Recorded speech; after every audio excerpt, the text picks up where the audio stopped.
কি আসছে নতুন জেলা? বদলে যেতে চলেছে কি ধলাইয়ের প্রশাসনিক মানচিত্র? কমলপুর থেকে উঠেছে এমনই এক দাবির ঝড়। নতুন জেলা আমাদের অধিকার, এই স্লোগানকে সামনে রেখে ফের সরব কমলপুর ধলাই বিভক্তি আন্দোলন কমিটি। দ্বিতীয়বারের মতো সাংবাদিক সম্মেলন করে ঘোষণা করা হয়েছে টানা ৩০ দিনের আন্দোলন কর্মসূচি। আন্দোলনকারীদের দাবি, ধলাই জেলা বিভক্ত করে কমলপুর, দুর্গাচৌমুহনী, সালেমা এবং লংথ্রাই ভ্যালির একাংশ নিয়ে গঠন করতে হবে নতুন জেলা।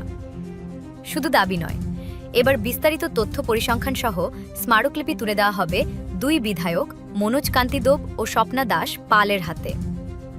আন্দোলন কমিটির বক্তব্য, নতুন জেলা হলে প্রশাসনিক পরিষেবা, শিক্ষা, স্বাস্থ্য, কৃষি ও যোগাযোগ ব্যবস্থায় আসবে আমূল পরিবর্তন, কমবে সাধারণ মানুষের দীর্ঘদিনের ভোগান্তি। এবার প্রশ্ন একটাই, এই ৩০ দিনের আন্দোলনের পর কি সরকার নেবে বড় কোনো সিদ্ধান্ত, নাকি আবারও অপেক্ষা? এখন সেই দিকেই তাকিয়ে কমলপুর সহ গোটা এলাকার মানুষ। সম্পূর্ণ শান্তিপূর্ণ, আইনসম্মত ও গণতান্ত্রিক পদ্ধতিতে পরিচালিত হবে। আমাদের লক্ষ্য কোনো ব্যক্তি, রাজনৈতিক দল বা প্রতিষ্ঠানের বিরোধিতা করা নয়, বরং ধলাই জেলার মানুষের প্রশাসনিক সুবিধা বৃদ্ধি, দ্রুত সরকারি পরিষেবা নিশ্চিত করা, সুষম আঞ্চলিক উন্নয়ন এবং ভবিষ্যৎ প্রজন্মের জন্য আরও উন্নত প্রশাসনিক ব্যবস্থা প্রতিষ্ঠার লক্ষ্যে কাজ করা।